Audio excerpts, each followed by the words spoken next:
మానసిక గాయానికి మందు. ఆటలో గెలిచిన వ్యక్తికి ప్రశంస ఎంత ముఖ్యమో ఓడిన మనిషికి ఓదార్పు అంత అవసరం. ఓడిన వ్యక్తి తన అభ్యాసం, శ్రమ బూడిదలో పోసిన పన్నీరైందని దిగులు పడుతుంటాడు.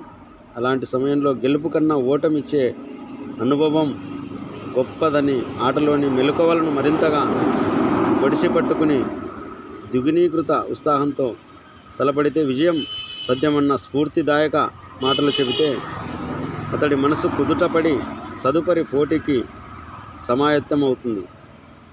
విజయానికి మిత్రులుంటారు, అపజయం ఒంటరిదన్నది లోక విదితం. పోటీ ఏదైనా ఓటమి పాలైన వ్యక్తి పట్ల మనం చూపే సంఘీభావం తత్వం అతడికి వెన్నుదన్నవుతుంది. విపత్కరణ పరిస్థితులలో తనకు తోడుగా నిలిచిన వారిని అతడు ఎన్నటికీ మరిచిపోలేడు. జీవితం అంటే కష్టసుఖాల పడుగుపేక.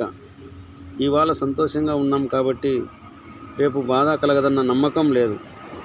ఏ క్షణం ఏం జరుగుతుందో ఎవరం ఊహించలేము. అందుకే బాధల్లో ఉన్నవారిని ఓదార్చడం, ఆదుకోవడం మానవత్వ భావనకు తొలిమెట్టుగా భావించాలి. అపన్నుల పట్ల ఈనాటి మన ప్రవర్తన రేపటి మన కష్టానికి వారి సహకారాన్ని ముందస్తుగా సిద్ధం చేసుకోవడం అవుతుంది. మనుషులు కొందరు అకారణంగా మాటల ఈటెలతో ఎదురువారి మనసును గాయపరుస్తారు. శరీరానికి తగిలిన దెబ్బల మానసిక గాయం బయటికి కనిపించదు, కానీ ఆలోచనలను అస్థిరపరుస్తుంది. మనం ఉపశమనంగా చెప్పే 4 మాటలు వారి మనసుకు చల్లని లేవనమై ఊరడిస్తాయి. ఒకరి ఆనందాన్ని పంచుకోకపోయినా పర్వాలేదు, బాధను పంచుకొని భరోసా ఇవ్వాలి.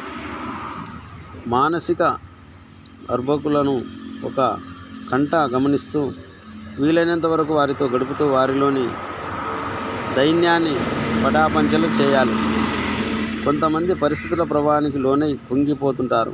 సమస్యలను భూతద్దంలో చూసి భయపడుతూ ఉంటారు. మాటలతో వారిలోని నైరాశ్యాన్ని పారదోలాలి. అశోకవనంలో సీత చుట్టూ శత్రు రాక్షసగణం నా అన్నవారు లేరు. అలాంటి సమయంలో త్రిజట చెప్పిన స్వప్న వృత్తాంతం ఆ తల్లి మనసుకు ఎంతటి స్వాంతన చేకూర్చి ఉంటుందో కదా. యుద్ధానంతరం సీతమ్మ తల్లి అయోధ్యకు వెళ్ళిన త్రిజటను మర్చిపోలేదు. విశాలంగా పరుచుకున్న రావి చెట్టుపై అనేక పక్షులు చేరినట్టు కోపమన్నది ఎరగని శాంతి వచనాలతో సంభాషించే వారిని చాలామంది అంటిపెట్టుకొని ఉంటారు. అటువంటి వారి సత్సంగమే మనసుకు ఆహ్లాదాన్ని ఇస్తుంది. మాటలతో ఓదార్చి ఊరటనివ్వడం భగవంతుడు మనిషికి మాత్రమే ఇచ్చిన వరం. మాటలతో మరో మనసుకు ఉపశమనాన్ని ఇవ్వగలిగితే మానవ జన్మకు ప్రయోజనం సిద్ధించినట్లే. మానవుడి నుంచి భగవంతుడు ఆశించేది ఇదే. మానసిక గాయానికి మందు.